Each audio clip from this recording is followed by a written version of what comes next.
Come on.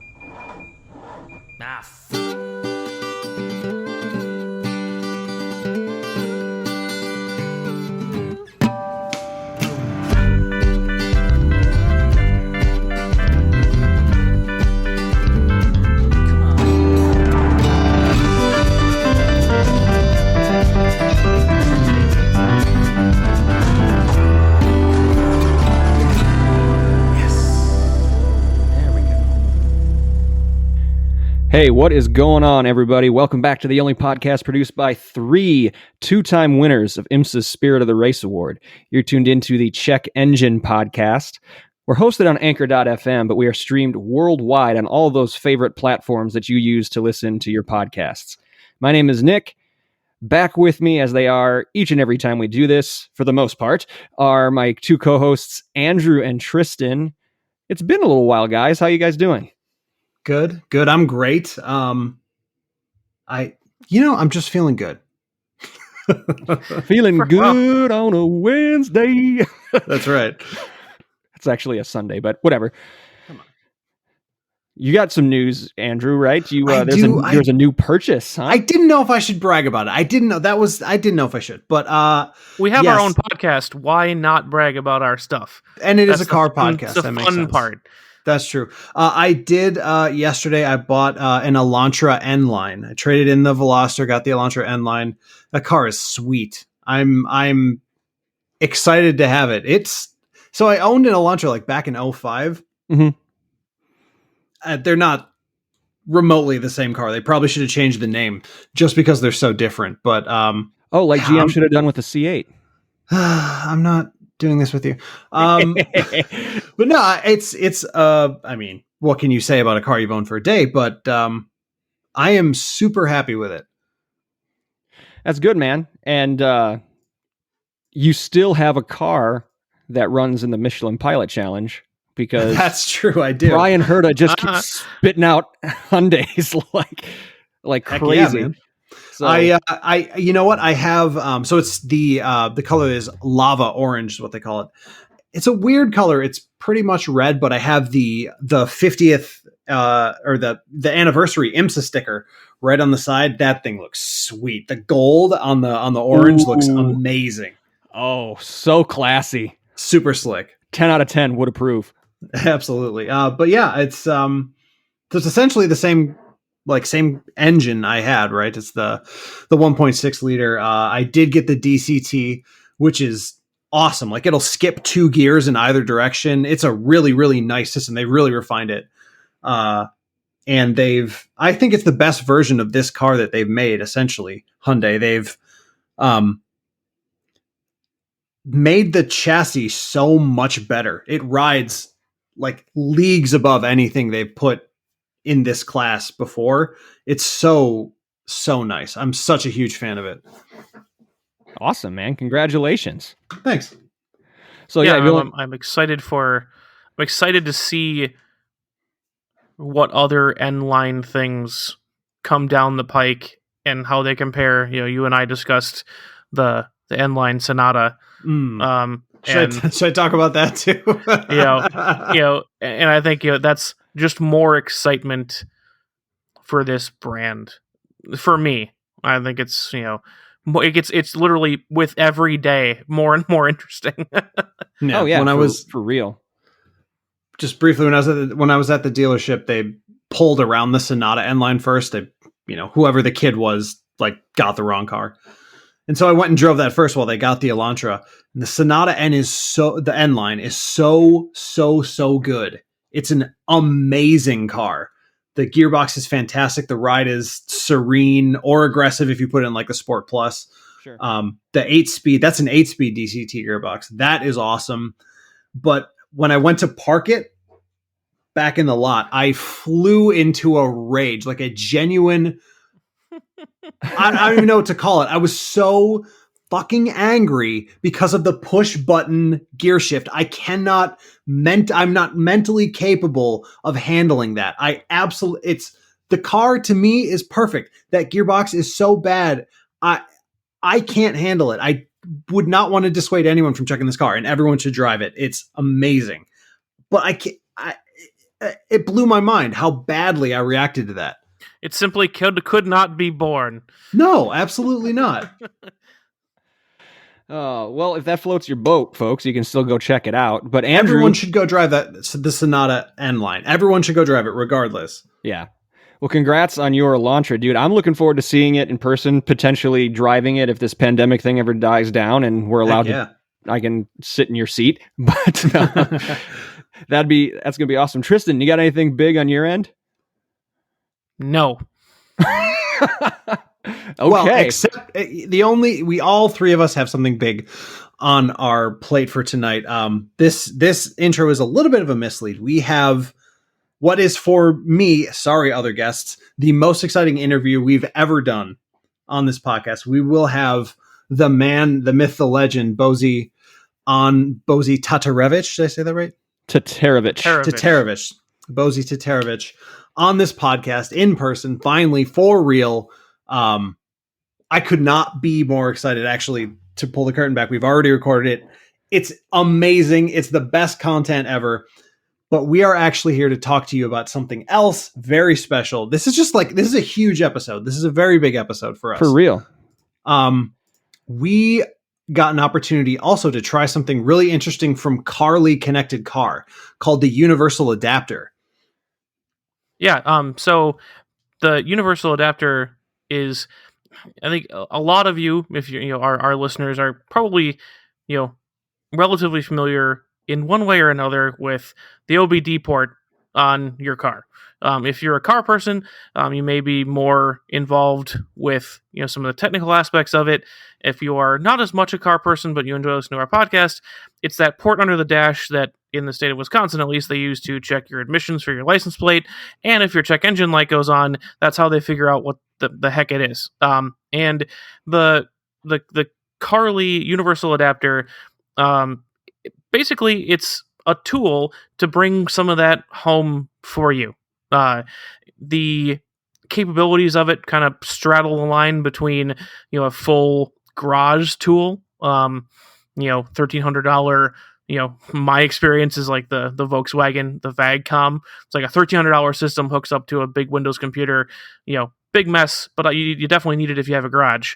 Versus some of the other more consumer adapters I've tried in the past, where it'll tell you that you have a check engine light, it'll clear the code, doesn't go into a lot of technical detail, and like it knows where you parked your car last. When you turn it off, it tells the app where your car is parked. Carly comes somewhere in the middle, and for someone like me, it's a welcome addition to the arsenal because it goes into a lot more technical detail. There's a simply staggering amount of OBD data you can get into. That's true. They go in depth, dude. Throttle body position, intake manifold pressure, which is the closest I can get to the now sadly missing boost gauge on my WRX that the XT does not have. All that kind of thing. And so all the ins and outs of what your engine is doing, data from everything from as small as your fuel tank sender for your fuel gauge, which is fun to watch it change because when your dashboard doesn't, because you can see the fuel sloshing around. It's kind of interesting. You're talking about the live data aspect of it. The Carly that gives you. So that's the feature that they call live data, and it has like I said, simply staggering amount of depth as to what little sensors and doodads on your car are doing.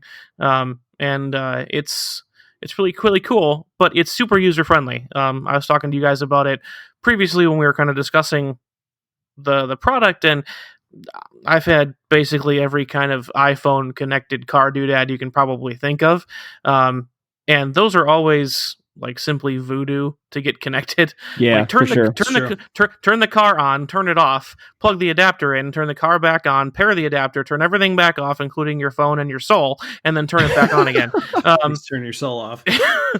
And literally with the Carly adapter, the car was running. I plugged it in. I opened the app. I gave it Bluetooth permissions. I hit connect, and it was done. Yeah, the easiest thing I've ever done on an iPhone, car related, by miles. So that was really great. I had the chance to use it on someone else's car. Actually, I was working with my dad today, and it's It's not a check engine light on Toyota because they're not friends of the podcast. It is a maintenance required indicator. Oh, sure. And he said, I hate it when this thing comes on. As apparently it will come on in Toyotas, not just for your service interval and also your, like, if there's an actual problem, but it also will come on for tire rotation intervals, which is dumb. They shouldn't do that. But anyways, so I looked at him and I said, "You fool, you old man." No, I said, I actually have something that can genuinely help you with this. And had the Carly adapter, boom, plugged it in, pulled the code. Hey, you need an oil change. But, I mean, that's like the perfect use case for it, essentially. It took a couple minutes, really. Yeah. And that's with me not knowing what the heck I was doing with it half the time, just because I couldn't find his OPD port. Always a challenging prospect. That's the only downside to OPD connected devices is it's where up behind the firewall is that thing. It's the hardest part of the whole thing. At least it was for me. But no, I thought it was really easy to use, like you said, Tristan, which is unique, especially for little connected gadgets like this. Yeah, I was like you, Tristan. I haven't used a bunch of them, but I've heard the horror stories, and I think that was my biggest fear. Like, you take the thing out of the box and you plug it in, and it's just supposed to be this button, this button, this button, and it's like, yeah, too good to be true. There's going to be some sort of gremlin, and it really did just click on right away. The interface in the app itself is also very easy to use, very user friendly, very easy to follow. I have the light version of the app, which I think all three of us do. So just for transparency's sake, folks, there's a free version of the app, which is the light version. And then you can also pay for a subscription for a pro version, which gives you more customization options. It gives you all the customization options. If you want, using this app, you can code your own changes into features in your car. You don't like the start stop, get rid of it. Things like that. I mean, this app has like serious power. Yeah. Yeah. Which with the caveat of a lot of that power is restricted to German brands, because for now. Carly is a German company, so it makes sense that they would start there.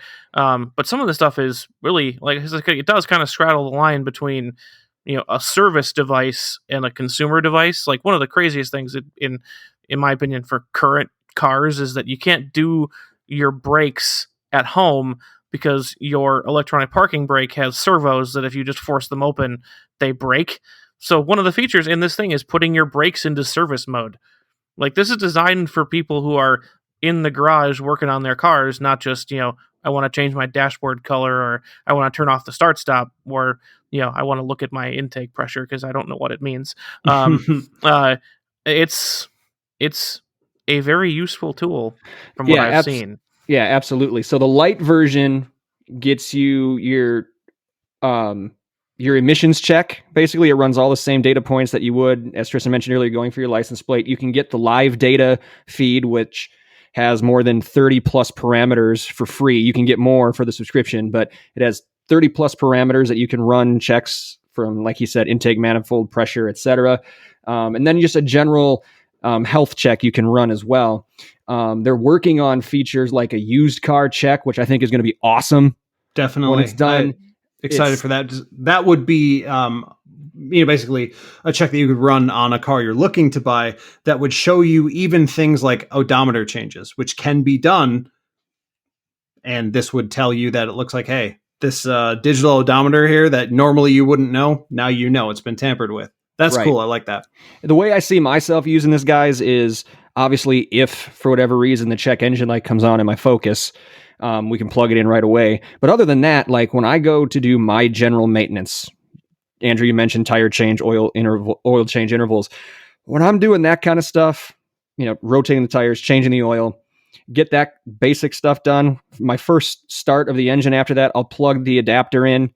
I'll run my scans just to make sure everything's hunky-dory and ready and road ready.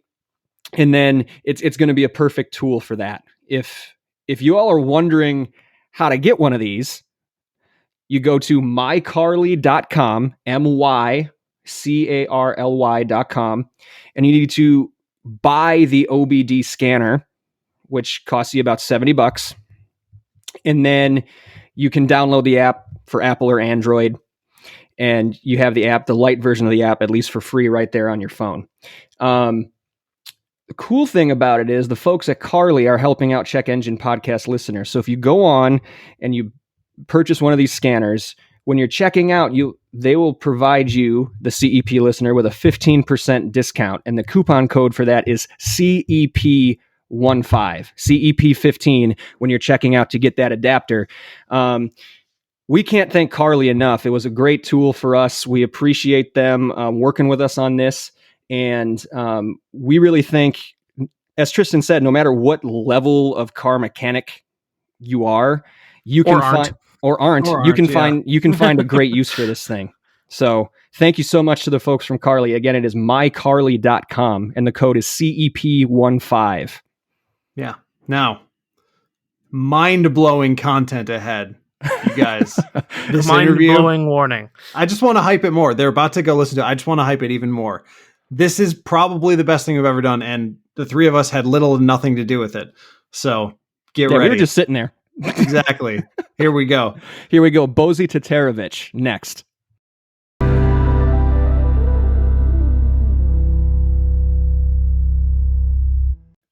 All right, everybody. Nick, Andrew, and Tristan from Check Engine Podcast here, but Andrew has done a good job wrangling in a very special guest for us this evening. Andrew, why don't you introduce who else we have on the line with us? I can do that. Tonight's guest is someone I've wanted to have in the podcast for a long time. I think you can best describe him as a multi-hyphenate. Like one of those people. If you laugh, you give it away. All right. He's a TikToker, athleisure enthusiast, Instagram model, NASCAR influencer, iRacing legend, weight loss guru, internet famous food critic, and the leading anti-pineapple activist on Twitter today. He runs a dating advice column, fond of LS swaps, car reviewer. He is a mechanic and a member of the Vassar Sullivan Pit Crew. He's a tech innovator running or co-hosting the racing spaces on Twitter.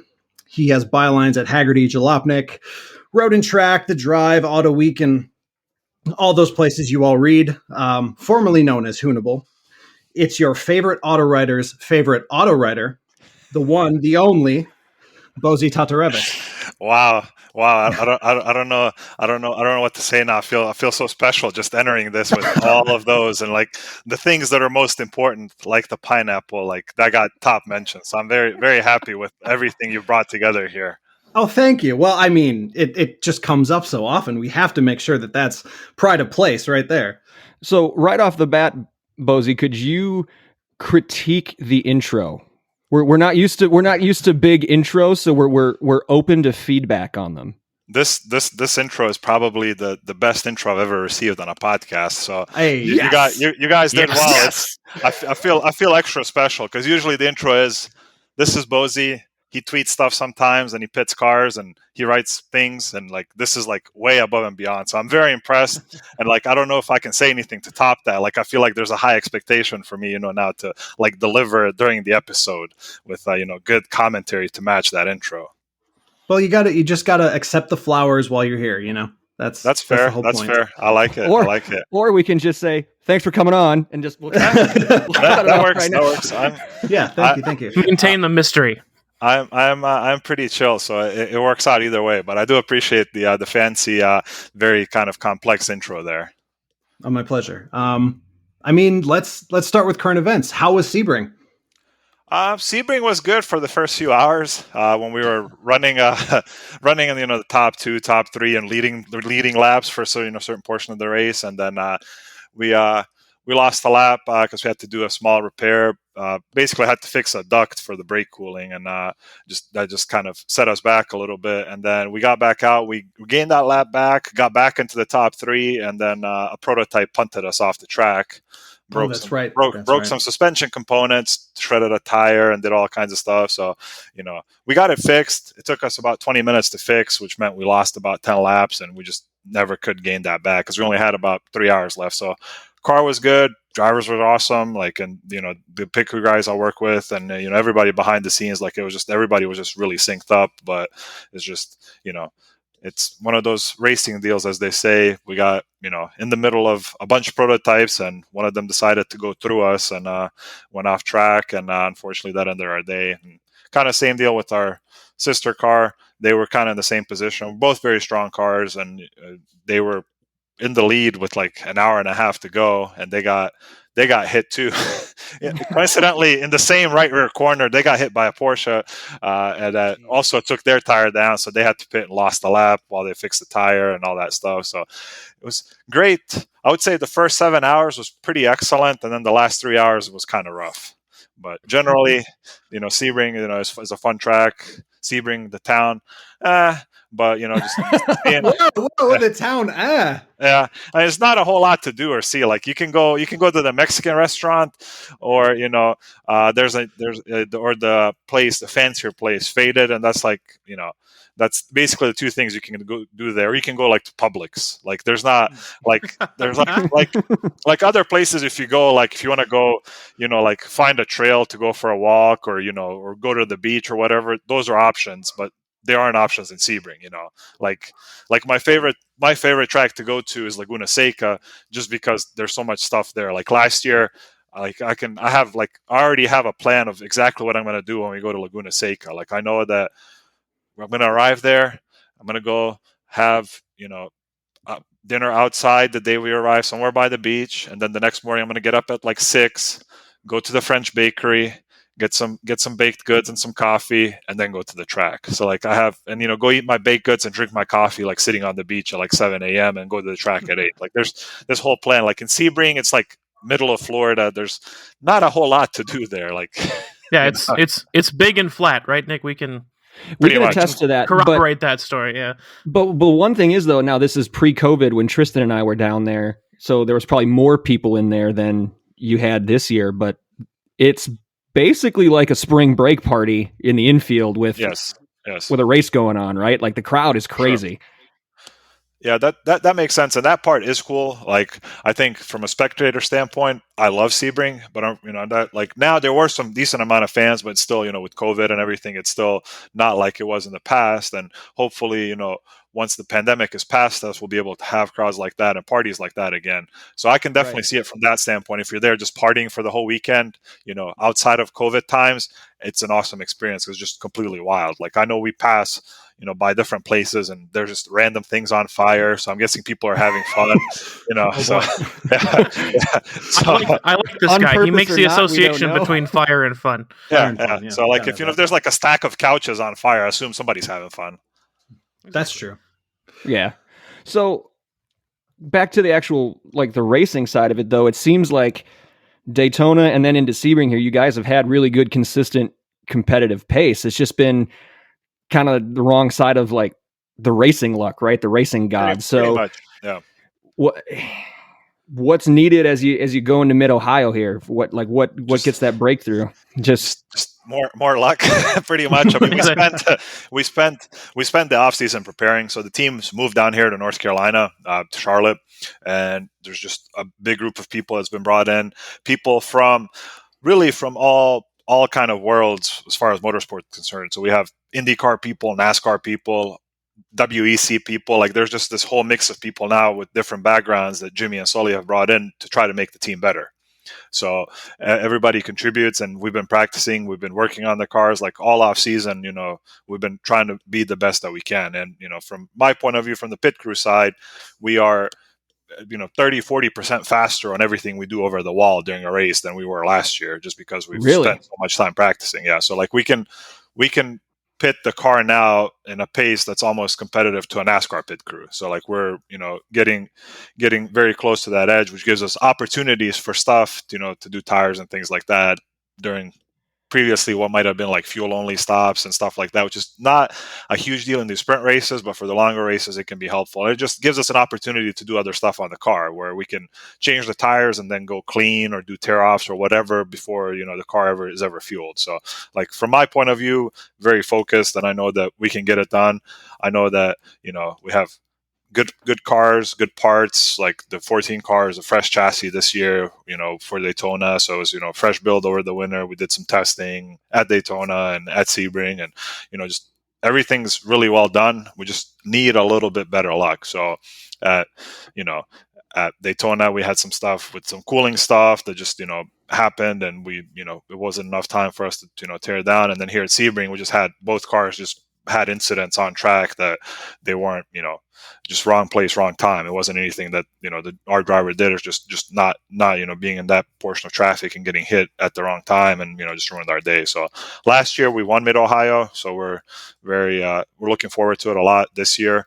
And, we're hopeful that we can kind of continue that, just dependent on how, the series, what we get, BOP wise and all the other stuff going into Mid-Ohio, how competitive we can be. But we know we've been good there, and we know that the drivers can handle it. So we're looking at that kind of with that hopeful eye there. Right. Was last year's Mid-Ohio your first with Vassar or AIM Vassar Sullivan at that time? That's correct. That was my first race with them. So I was with 47 Motorsports. They were running a Hyundai Veloster TCR when racing restart. Well, I signed on with 47 right before the pandemic, and then everything got canceled. And then after racing resumed after the pandemic, I joined with them for a few races, and we did okay, but they just weren't. The customer just wasn't happy with the pace of the car, and that's a long story. But basically, it was the Herta cars were faster than this kind of on its own Hyundai, and how? Gee, I wonder why. As is so often the case, yeah. So Eversley's got a theory on that one. I know. Yeah. But you guys know some of the backstory there. I won't rehash that, but basically, they just weren't happy with what they were seeing. So customer pulled out, and I lost that gig. And then I was sitting at home and just talking to different people in the industry, putting some feelers out, basically trying to figure out what I was going to do next. And Mark Urban, who's a photographer, videographer guy, a friend of mine, he was working with AIM Vassar Sullivan at the time, and he mentioned, hey, they might need your help for an event or two. You should reach out to these guys because they had a bunch of Canadian mechanics, and it was back and forth across the border. It was sometimes an issue. So gotcha. I called their team manager at the time, and I told him, I was like, listen, I was with this team. I just left. I know you guys are racing Mid-Ohio this week, and I know you're racing Charlotte in 2 weeks. I live near Charlotte. Give me a tryout. You don't have to put me up for lodging. You don't have to, pay, flight expense or anything. Like, I can drive to the track in Charlotte. You can give me a tryout as a helper for the weekend. And if you like it, you can, we can discuss, going further. So he's like, okay, let me talk to him. And they ended up needing help for Mid-Ohio because they were a mechanic short for that 14 car. So he called me back the next day and he's like, hey, can you fly to Ohio in a couple of days? And I was like, sure. So I end up I end up in a lot of coincidental or lucky situations like that I've had through my career. And, I try to leave kind of in a good place with everybody I work with to be able to end up in those situations, but then also have a little luck and it kind of, works out. But basically flew up to Ohio, got along with the guys great, kind of, just first day, just learned the car, learned the stuff, learned how to pit the car, figured it out. And then we went, a couple of days later, I was, starting to, feel everything out, see how it went, was able to pit the car, and then we won the race, and it just kind of went on from there. So and they said it's because of this guy right here that we won. Yeah, sure. Why not? But that's the thing, is talking about luck. Every team I've joined since like 2018 or 2019, whenever, every team I've joined, the first race has been at least a podium. And so I don't know. I've just had Honda World. I remember that well. I was devastated. Yeah. At Watkins Glen. Does that work on podcasts? Yeah, sure. Does it work for podcasts too? Sure, you never know. We'll see. We'll see. But I've just had that kind of luck every time I've come on with a team. We've won. So LA Honda World that weekend, I was supposed to work I can't remember now. It's either 37 or 52. But I was supposed to work on the Blackstock car, and I worked on that for the first day, and then I got transferred the second day to work on the Lamara car, and then the Lamara car ended up winning the race. Like we had this funky strategy with the wet tires, dry tires, and stuff that everybody was going to wets. We decided to stay on dries, and we went out and we ended up winning the race. Yeah, and I was truly devastated. I really was. Yeah. It was, as a Hyundai fan. Yeah, it was watching the breakdown was it was a entertaining. Tough weekend. Yeah, tough weekend from a Hyundai standpoint. It was a good weekend for us. So well, that was one of the wildest races to watch. And if you remember, there was some sort of issue on most of the Hondas where like they were breaking something on the left front through the carousel, like 3 or 4 different ones, and yours. And that was the corner that you worked on, right, Bozi? Like that was that's and what yours I remember. didn't break. Yeah. So it blew, but was going into the pits, right? You were already pitting or something like that.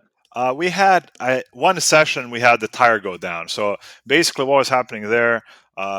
Like everybody noticed that there was an issue with how the tires were wearing, and some teams decided to just kind of keep on keeping on. But for our specific car, our engineer made some recommendations, and the car chief on the car is like, well, let's do that.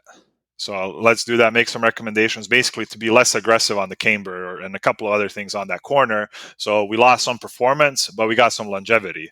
And then most of the other Hondas, I think, ended up staying fairly aggressive with their setups. And that's kind of how things ended up, is that we pitted more frequently and stayed less aggressive on our setups because we knew that just because of how the car and the tire and the track worked together, that there was a possibility of basically like the edge of the tire wearing out and coming apart. So it ended up working out for us. And then, we were in the wall with, I don't know, 20 or 30 minutes to go after that AMG crashed. We slid in right behind him, and he was able to restart the car, and he just pulled into the pits. We put another set of dries and just, I think put like a little bit of tape on it or something, and put it back out. And, we took a risk there, and we got lucky with, the way the weather changed, and we won. So it's sometimes you have good luck, sometimes not great luck, and it just depends. That was an awesome race. Just to go back a little bit, we talked to Aaron Telitz before Sebring. Sure. And he was talking about the team and how he's very happy with the composition. But from the driver perspective, he was saying there's shared background, shared race experience. So from the driver's side, he finds that there's a lot of common language in terms of when they communicate to each other about setup. But you actually mentioned the diversity from the pit side being a strength. Yes. So that's a big deal from the driver's side. Is there most of them have been kind of in the road to Indy ladder, so they've been in kind of the same series since they were younger. So they've all been in that road to Indy ladder, and now they've all kind of been in the Lexus program for a few years. So it's easier for them to communicate because they've raced in the same series, raced in the same type of cars, and they've worked with the same people. And that's kind of is a strength, especially for our car, because our engineer, Jeff Fickling, he actually engineered Jack, who's our primary driver, back like in their, it's like Indy Lights or one of the Road to Indy series days. So that was kind of the first piece of the puzzle. And then the rest of us are kind of just adding small pieces to that to basically try to make that better. So as far as like the driver and engineer perspective, they have a very, very common background with that road, kind of Road to Indy ladder system. So they can communicate easily, and they're not kind of traditional sports car background. So they may view things differently because of that open wheel background than some of the other guys that, we see in the paddock. And that also kind of translates to what we see and kind of what we bring to the team, because we have some guys that are on the pit crew that came from the open wheel side, some of us that have been in sports cars most of our time that may have a little bit of experience in something else, and then some that come from the stock car side, and that some of it's apparent on pit road, some of it's apparent back in the shop where just organization and how the car is built and little things and tweaks that you can make on the car to try to kind of figure things out to make it a little bit better or make it a little more reliable. That's interesting. It's the two different perspectives and how, essentially Vassar Sullivan balances the two to create what seems like a really powerful and capable team that leaves the team members, or at least the ones that we've spoken to, happy with the construction. I mean, that's got to be difficult. The construction of the actual team, that's got to be difficult. Oh yeah, it takes a lot of work. I mean, this all came together basically in 3 or 4 months last year. I mean, there's been long-term plans that they've kind of, like, Jeff's been a long-term plan for a few years that they worked with and stuff like that. But then kind of our smaller pieces just came together, over the winter and last half of last year. But everybody has a different background and has certain level of experience. I mean, we have my front tire changer that I carry tires to. My front tire changer that I carry tires to is Nate. So he's been pitting Lexuses for 4 or 5 years now. And he also has worked on the AMGs over in SR and stuff. So he's had a really good background with the car. And then I joined last year, so I have a decent background with the car, and I know how to tweak on it and do different things. And then the guy that I carry to in the rear changer, Travis, was previously working on the 912 GTLM Porsche.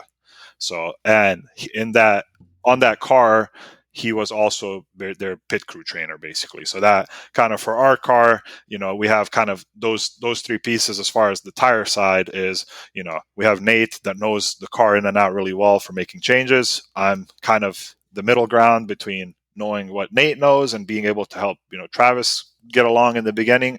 And then Travis just brings that whole viewpoint from the GTLM program and the guys he trained there to be able to help us be faster. So, like, just even specific down, kind of to that little microcosm of us just changing the tires on the 14, like, there's, different levels of experience. And then our car chief, Cato, he's been basically with the Lexus program or worked on a Lexus since the car debuted, like 6 or 7 years ago, whenever it came on. So, like, it's, it's just a whole combination of stuff, and that's kind of come together. And so it just depends, but that's kind of our car. And then on the 12 car, there's a mix of other people. They have one of the Vassar Sullivan tire changers from IndyCar, also changes tires on the 12 car. The car chief on that car was formerly worked for Richard Childress Racing. So he worked for Richard Childress Racing, Jesse, for a while. Then he did some global rallycross stuff, and now he came here. So, like, it's a very, very varied background for, like, all the people, that work on the cars. That's cool. Sweet. Interesting. So I want to just dip a little bit, add a little bit of addition here, just kind of based on some of the stuff that you were talking about with, positions on the crew, tire changer, people carry tires, car chief, that kind of thing. Our podcast, we tend to have a lot of car people that listen, but we have a lot of people who just listen because they find us interesting for some reason. So very cool. So for those who might not be as embedded in the racing world, those are positions obviously that happen during the race, during regular pit stops. How is it broken out, like, pre and post race, where there's tweaking that needs to be done, basic maintenance on the car between events, that kind of thing? Is that the same team, or do you have, like, garage mechanics and pit mechanics, or how is that broken down? So for us, it's basically the same group. So it may not be the whole group that's at the race, but for most of the cars, there's at least 2 or 3 people that are full time in the shop that are also working at the race. So, like, Travis, he is a full time mechanic in the shop, and he's there every day. And he basically, between races, takes care of the car, works through the checklist. Cato, our car chief, comes in. He's not there every day, but he comes in on a consistent basis. I drop in from time to time, but I mostly fly in. So there's on each car, there's about 2 or 3 people that are full time between races on the car, just cleaning stuff up, refurbishing things, and doing whatever is necessary on the car, plus just general mechanics. So we have like a gearbox mechanic that goes through the transaxles between races. We have kind of a body person that does any body work, and then we also have contractors. So we have the decal sources, like the big decal company here in the area that works on whatever. So they work on NASCAR, IMSA, late models, whatever's in the area here. So, like, for stuff like that, we use outside contractors that specialize in something specific like that. So they'll print the decals for the livery, come apply them, and do whatever. But there's on the average day, there's maybe 8 to 10 people at the shop full time, working on various things, and then some of the rest of us will drop in as needed on a project basis, and then at the track we probably, with the flying people, depending on the race, 25 to 30 people total. So it just it depends, but basically the structure is there's mechanics at the shop, and then when we're at the track, each car chief is in charge of their car as far as changes and repairs or anything like that. And then each car chief has 3 mechanics under him. So that's like on my car, it's me, Nate, and Travis. And then there's a floating gearbox person back and forth. And then there is a tire technician for each car. So the tire technician, the whole weekend, they're just going back to Michelin, grabbing tires, prepping tires, working with us. And then kind of the crew chief equivalent, if somebody follows NASCAR, for us is an engineer. So like Jeff that I mentioned, our engineer is the equivalent of a crew chief. So he makes the big setup decisions, he makes the strategy calls during the race. And then in addition to that, we also have an assistant engineer who on our car is Austin. And he also, just as an example, he also came from the GTLM side. So he worked for Ray Hall last year on the GTLM BMWs, and now he's with us. And the assistant engineer is kind of like an engineer, in other racing series. He sounds off with ideas with the main engineer. Plus, in addition to that, he is also responsible for like anything electrical in the car. So like so ECUs and things like that, or wiring or whatever else. Like the assistant engineer is usually in charge of that.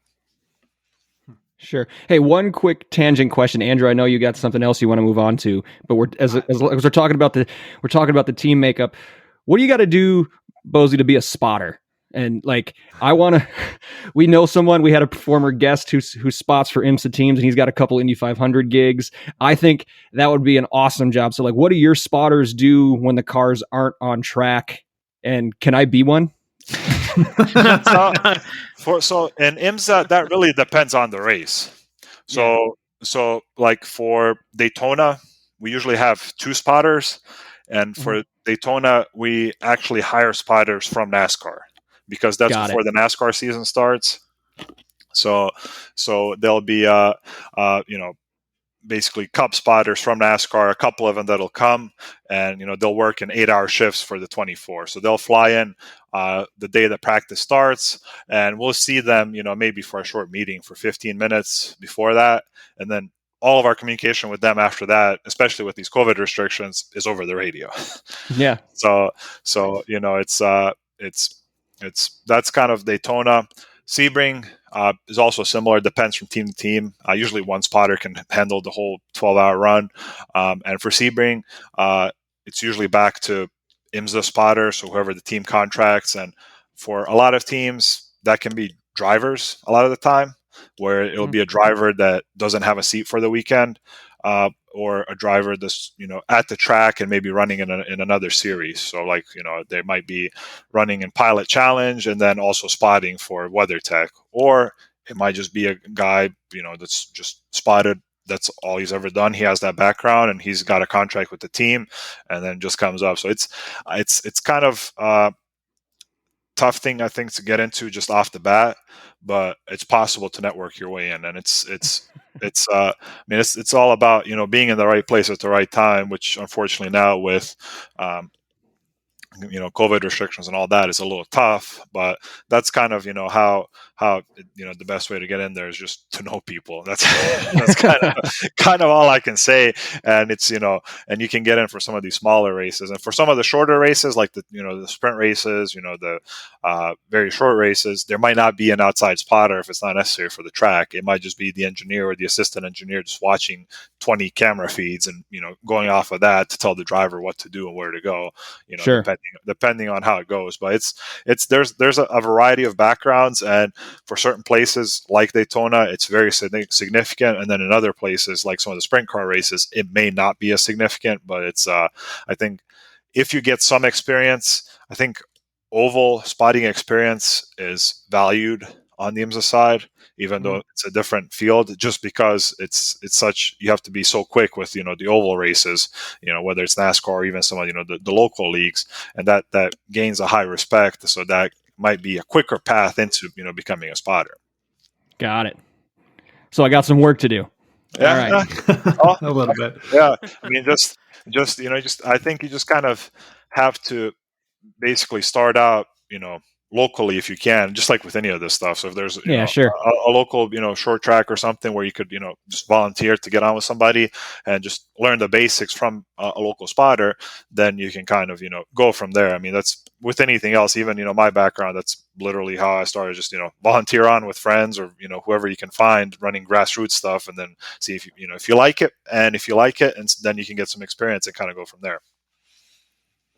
Cool. It's interesting. So speaking of, I guess, right place, right time kind of stuff. I'm thinking, all right, so you're working with Vassar Sullivan. You've had a little RCF piece that you might be reviewing potentially. I saw your piece on the launch of or relaunch of the RCF on IMSA.com. Are you like growing a connection with Lexus as a brand, or is this just like pure writer's hustle? I know I'm here. I know I can do this, that kind of thing.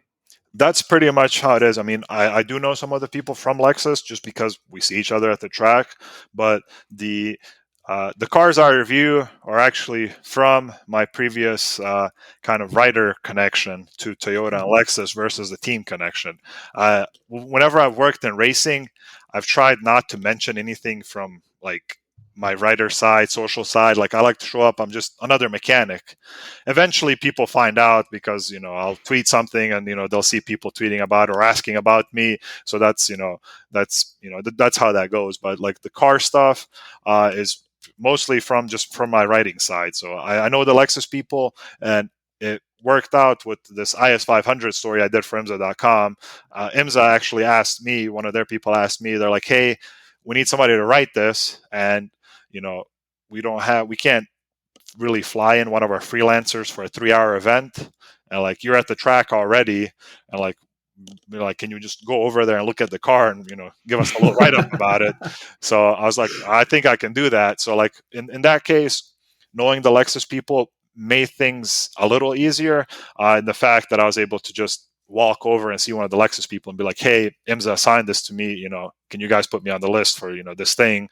And instead of having to go through the whole process of, the publication, submitting stuff to Toyota and all this other stuff. So sometimes it makes things a little easier, but that even is not necessarily Lexus. That's like basically any of the OEMs that are in the paddock. If I walk over to one of their representatives, they're usually able to, kind of connect me or do whatever. And that's, just kind of me trying to keep my kind of place and my distance in certain areas, and not be involved more than I'm involved, and just kind of stay on the customer side of the racing stuff, and then over here kind of keep doing the writing stuff. And that's worked out pretty well, not just for Lexus, but like recently I went and did an event with Ford Performance with some of their electric race cars, and same deal there. Like I know their people through the paddock, just like I know many of these other OEMs. So it helps me to communicate with these people because they know who I am and they know my background and the stories I'll be able to tell because of that background.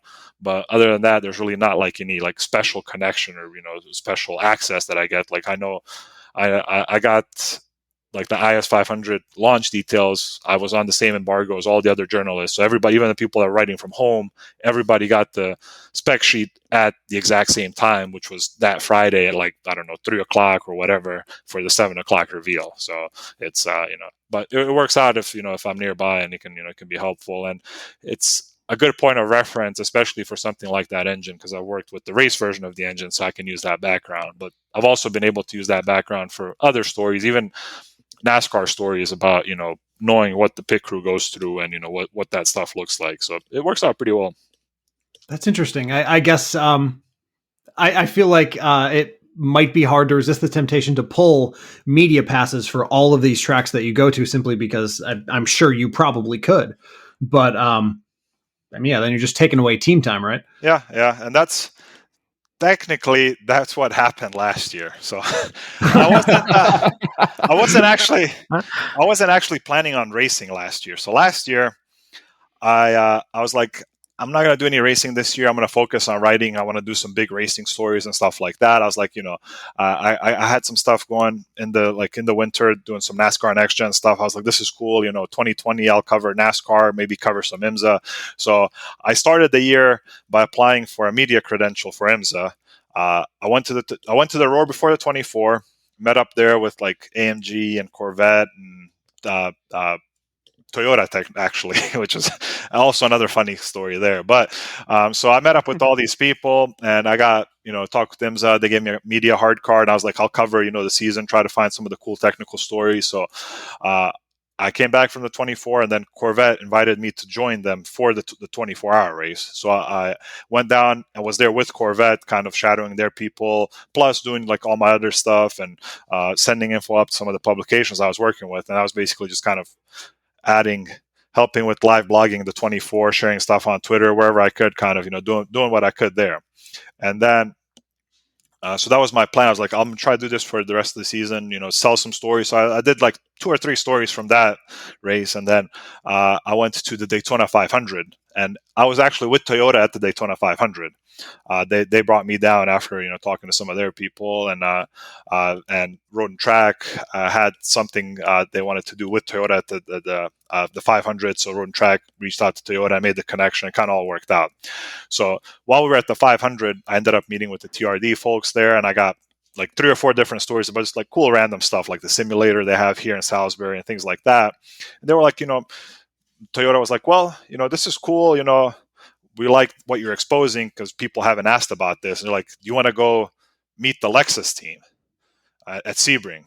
And like, talk to them, and you can talk to the Toyota WEC team and see what that's about and see what kind of stories you can get. So like, cool, that sounds interesting. Sweet. So like, yeah. So I'm like, okay. So like they set that up, and then 5 days before I was supposed to fly down from Sebring, everything gets canceled because of the pandemic. Yep. So yeah. So then, well, actually, yeah, it gets canceled. And then in the meantime, while all that was going on, the TCR team had reached out. Like it was right before the pandemic that they reached out. They're like, hey, can you help us out for Sebring? And I was like, yeah, sure. So I reached out back out to Toyota before all this happened. I was like, listen, I'm going to go help this TCR team out. So I was like, I'm going to fly down with them. Once the Pilot Challenge race is done, I'll join you guys for your media program. We'll go meet the Lexus people, WEC people. I'll get some stories, and then we'll go from there. So like I wasn't planning on racing. This TCR thing just kind of came up because the team asked me to help them out, and then all that shut down. So then once the pandemic hit, I was like writing and doing stuff, and it was interesting, but I really wanted to go back racing. Like, my initial plan for the beginning of the year of just writing, like, it didn't really pan out like I wanted to. So I was like, as soon as racing resumed, the TCR team's like, you still want to join us? We'll have you on for the rest of the season. And they were actually supposed to add a second car. So before the pandemic, I was supposed to be the car chief on the second car. And and then when the pandemic hit, that second car pulled out, but they didn't want to lose me.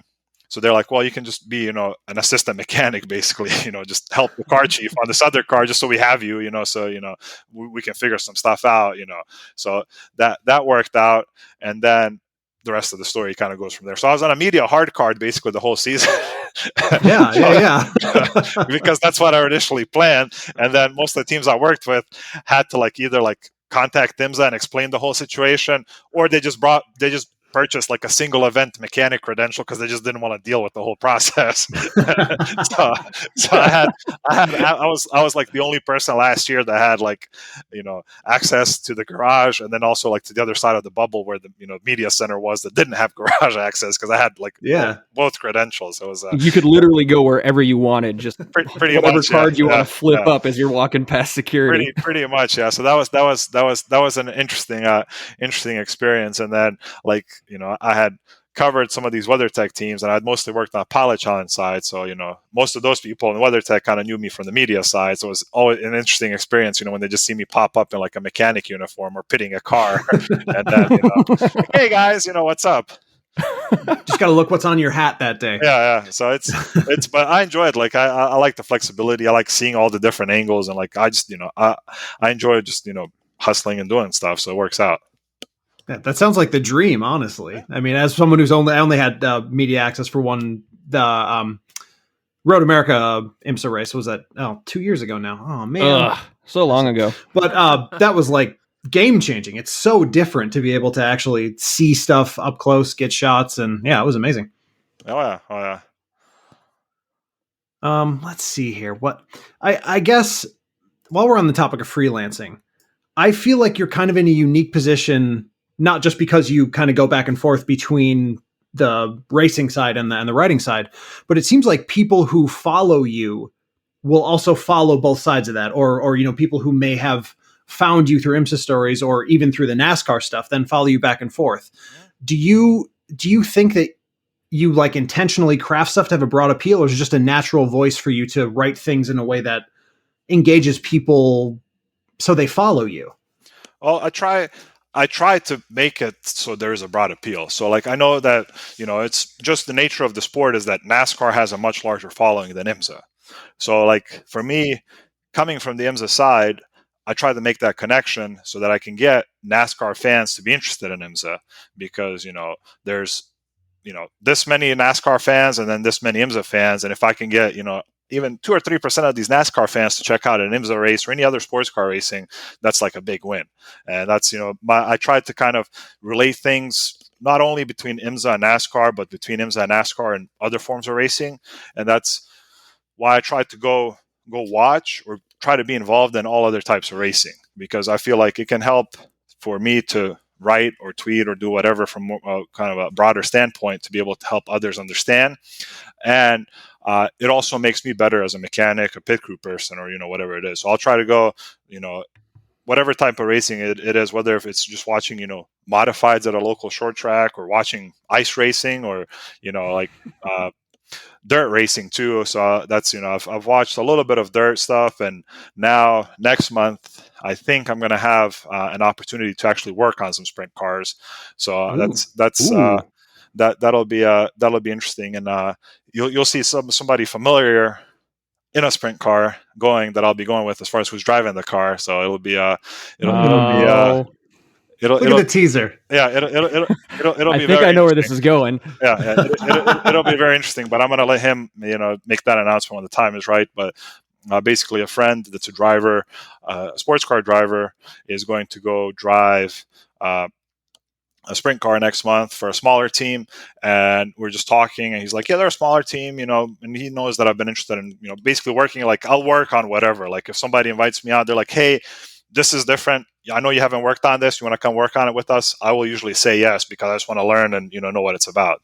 So sure. he's like we should be able to get you in here, so basically help these guys out and just learn what the car is. So I'll just wipe down wheels or whatever. That's kind of my deal, is like I'll do whatever the lowest job is to learn what the car's like, and and I'll expand my portfolio of what I know. But I've also found that as a race mechanic, pit crew member, that I always take something away that I can use on my primary task. So a sprint car and a GT car are very different, but there might be just that one little piece that I can learn and make something that I'm doing easier or make the car better. And plus it gives me a better view on the writing side to be able to relate to that group of people. If I want to tell them about sports cars, or if I want to tell them about stock cars or whatever, I know a little bit about their world to be able to make that connection. Yeah, wow. That's like a really sensible, pragmatic way of looking at everything. It's interesting to talk to someone who can self-analyze the craft aspect of it, because I think there's a chance when someone's been working with specifically car media for so long to lose connection with what or how they do what they do. Sure. It's super intriguing to me. Yeah, it's and that's what I try to stay away from. I don't hold anything against anyone, but there are a lot of people that kind of get comfortable in their role, as far as whether it's reviewing cars or doing news type stories, where they're just kind of, it's just a grind and they're just cranking stuff out to crank it out. And that's I like to kind of focus on what I do, and I have the privilege of being able to pick and choose what I do. And for some people, it's just literally a 9 to 5 where they need to crank out X amount of stuff, and they kind of get desensitized from everything. And nothing against them; they're just, I guess, doing their job. But like for me, if I'm going to do something, I want to be passionate about it. And I work a bunch of different gigs to be able to accomplish that. But I kind of try to put it all together, and to do things that make me happy, and then kind of try to spread that happiness out to other people. That's awesome. Outside of strictly just like the quote unquote work part of it, where you're writing pieces, going to the track, doing pit crew stuff, all that kind of stuff. The other part of kind of a lot of what we see with your social media presence, especially, is all the other stuff. We often find ourselves at the beginning of our podcast introducing ourselves, and Nick will tell us, how's your week been, guys? And we get off on a diatribe, and then Andrew has to say, we're not a pizza podcast or whatever. Yeah, We're not a weather podcast. Yeah. A weather podcast. Yeah, that's been a problem. That's a common one. But like a lot of your social media has other stuff like that, dating app stuff, your stances on pineapple, specifically pizza, and some of my favorites, the biscuit reviews. Sure. Do you find that that's an important part for like actually growing your brand, or is that just something that you do to keep yourself sane, kind of like we do? I think it's both, to be honest. So like initially when I started writing about cars in 2015, I took a very like formulaic approach to how I use social media. So like I got on Twitter, I had a handful of followers, and then I tried to follow people in industry that I either wanted to learn from, that I wanted to work with, or just wanted to see what they were about, and then basically tried to get those people to follow me so they could see what I was sharing. And everything was very, very serious, here's my blog post, this is why I think this blog post is cool, blah, blah, blah. And then I was like, after a while, I started getting some followers, for what I was sharing, but after a while, I was like, this is incredibly boring. Like, this is just like straight work. like I would, do in the beginning, which is beginning for me on Twitter is like 2015. I would do, a little bit of here's an interesting blog post I wrote on my blog, plus some fun stuff, car part stuff, and then also maybe here's what I had for lunch. So I'd post a little bit here because I enjoyed sharing like what I did, and then like that was on Twitter. On my Instagram, it's always been more personal with stuff about what I'm doing, plus car stuff occasionally, and then after a while, I started to get a following for all the technical stuff I was sharing and all the stories I was writing. But then people also started interacting with some of the personal stuff, whether it's, here's these fries I had, here's this, ice cream I had, here's this funny screenshot from a dating app, here's this, funny eBay listing or whatever, just random stuff that I find throughout the day. And then that kind of grew where I've gotten the freedom over time to be able to share kind of more personal things, more just random stuff like that, plus opinions, in addition to the more serious things that I cover or write about and the motorsport stuff I work on. And now there's a lot of stuff that I'll share because I enjoy it or it makes me happy. And then there's also some stuff that I'll share and maybe share it more extensively if I know that people that follow me are more interested in it. So like the biscuit stuff, like I enjoy biscuits and people are really into it. So I share more biscuit stuff because I know people like I enjoy sharing it anyway, but then I, kind of amplify it and share even more because I know people respond and they're like, hey, this is cool. And then, some of the other stuff I'll throw into threads just because I find it interesting, or sometimes I'll just put stuff on there because I'm trying to vent or share something that I found, either funny or I found, frustrating or whatever it is that I may share in a group text with friends. I also sometimes share that on Twitter because I think, maybe a wider audience, or wider group of people that I communicate with will also find it funny. So, yeah, you got to give the people what they want, right? Sure.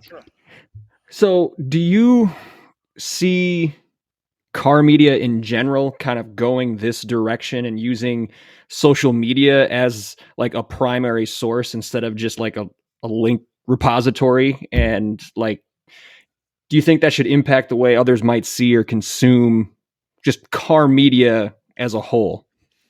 Right now, I don't really see it moving hugely in that direction, at least from like straight like automotive review feature type deals, just because most of the people that have access to cars to review, it's a very kind of strict setup of here's some cars we're giving you to review.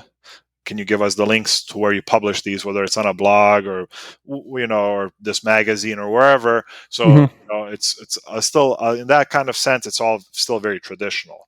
On the motorsport side, I see it functioning very well, and it's been like that for a few years. With especially on the NASCAR side, with like people like Jeff Gluck, who was on his own for a while before he joined the Athletic, but people basically subscribe to his Patreon for his Twitter updates, in addition to the weekly couple of written pieces that he would do on his blog.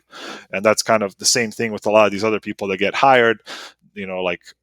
Basically the most well-known news person, the most well-versed person in NASCAR, Bob Pockrass, like he shares most of his information on Twitter, and he works for Fox and does featured stories and stuff for Fox. But people go to him on Twitter either to see what he's posted or shared, or to ask him questions because they know that he's knowledgeable, and that's kind of his primary space to share that information. And that's, I've tried to kind of watch these people and find a hybrid of that where I'm, writing some feature pieces and sharing some stuff on Twitter, because, most of the stuff on Twitter, I can't monetize. So if I want to get paid for something, I need to, sell a story to somebody. And that's always been kind of that edge there of, how I want to approach that. I've never really wanted to do like a Patreon or anything like that. So I've always kind of just been like, well, I'll just write a handful of stories each month, and then I'll get paid for that. And then the Twitter stuff is just extra for people that follow me, and it just kind of works out. So that's kind of been my approach, and just kind of the hybrid deal. But I know that a lot of people can work full time for a publication, and then that's kind of the package where they'll do some feature stories, plus the tweeting is kind of considered part of their salary, so to say, for that publication. So that's that's what they deal with. And for me, from the writing side, from the racing side, I've never really wanted to take on a full-time role in kind of either space, just because I like the flexibility of what I do. So I've been offered full-time roles at my magazines and blogs as well as race teams, but it's the combination still appeals to me more. And I know that if I take full-time here or there, then I can't do anything else. And then, so it's always been just kind of, try to piece things together and kind of float on my own as far as the social media stuff. So what it sounds like to me is that he's really good at everything. Yes. That doesn't sound like it can be real. Andrew, do you want to ask him about the tortoise, or should I ask him about the tortoise? All right. You're walking in a desert. Okay. And you see a tortoise in front of you. Okay. Do you know? Have you heard this question before? I have not. No. What's the question? This might not be right. You turn the tortoise on its back, right? Okay. So its arms and legs are waving in the air. Okay. But you don't help it. Why aren't you helping it? So the tortoise was walking. Hold on. Did you ever see Blade Runner? Huh? Did you ever see the movie Blade Runner? I have not. No. Oh, damn it. See, that's screwed up. Yeah. So we are an empathy podcast, of course, and we see you get a little cyberbullied on Twitter. There are a lot of people out there that think you're a robot. Yeah. That was a long, obscure, absolutely failed joke. A reference to the movie Blade Runner, wherein they have robots in Blade Runner. Yeah, the androids are asked questions in something called a Voight-Kampff test. My question for you on all of that, is this: do you have a photographic memory? Kind of. So I've the way I describe it to my friends is I'm like a little spider. So just work with me here. So imagine. All right, we're getting deep. We're getting deep here. Okay. Imagine. So like, we'll just say just the way I view cars. So like the way I view cars is I like to learn the mechanical pieces. But imagine you have a spider and you let him loose on the underside of a race car. And the spider climbs in through a vent, climbs in through the gearbox, walks through the gearbox, sees all the pieces, and walks back out. And that's basically how I view things. So I view things like I'm that spider walking into that part and watching how the pieces inside interact and what they're doing, whether that's, inside a shock absorber, inside a transaxle, and, inside a steering rack, or, how, a control arm is moving or anything like that. It's just basically spider's point of view. Is just, I'm somewhere on the car as a spider, just watching all this stuff around me move around or do something. So that's kind of how I analyze car parts. That's so interesting, because I seeing you talk about the next gen NASCAR stuff is so interesting for me, because I have no ability to do anything that you just said. Well, everybody has a different approach on how they do things. It's just and that's kind of what got me wondering, right? Because you would see you'd see the car driving on the track, literally a still image or a video clip of this car going through. And that would indicate to you something about it. And I can't even begin to imagine how you approach that. But I think that makes a lot of sense if you're envisioning the impact of a part right from the inside out. That would help you learn things about the car just by seeing it drive. Yep. Yeah, and that's a big part of it. And a lot of it's not really any special sense. A lot of it's, I'm looking at a car, I notice something, I know that something's different than what I'm expecting, and I may not know at exact time what I'm expecting, but I tried to make a note of what I saw, or take a picture or take a video if possible, and then I'll ask a bunch of different people that I know. I was like, this is what I'm expecting, this is what I saw, what do you guys think? And whether that's sports car engineers, stock car engineers, Indy car engineers, people that have worked in F1. Like I have, a lot of colleagues and acquaintances and friends that have worked in all kinds of different stuff, from mechanics to engineers to, all kinds of strategists, all kinds of different stuff. And when I have something like that, I'll basically send out a message and say, hey guys, this is what I noticed. These are the 3 things that I think are happening. What do you guys think? And then kind of get some feedback and then use that information to kind of get a more complete image.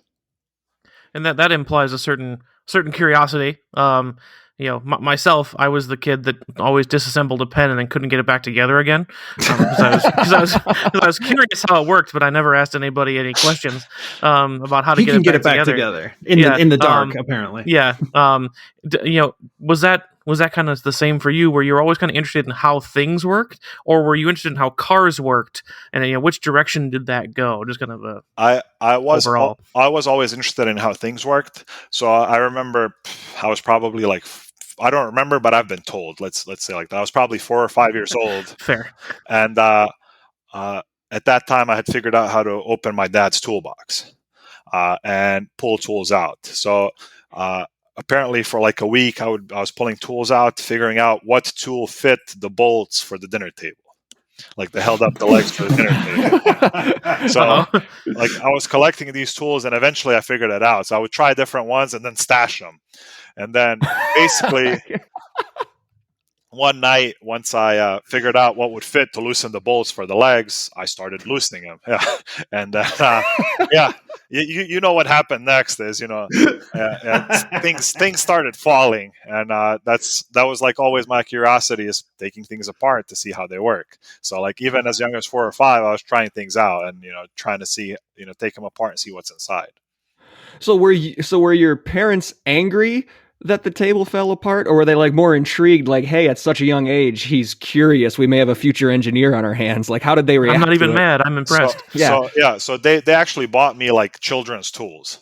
So like at the time, like they were like, well, like we're not gonna let him play with all these like full size tools that I could hurt himself with, but they bought me children's tools and like little things like plastic bolts and things, what they have for like kids to play with, and like basically something that was appropriate for like a 4 or 5 year old, and then like a bucket of Legos and all this other stuff kind of that was in that kind of same range there that they could have access to, so I could play with it. And then they have also kind of just let me and my brother loose with like random pieces of wood and stuff in the yard, so we could we built a little shed and stuff. Like it wasn't anything great, but like they just let us kind of have freedom with that. And my dad and my grandfather and my uncle would kind of help us out along the way, but like me and my brother basically like built things like on my grandfather's farm kind of in the yard. So just they encouraged it, which I think kind of helped it grow, versus them being mad that I tore things up.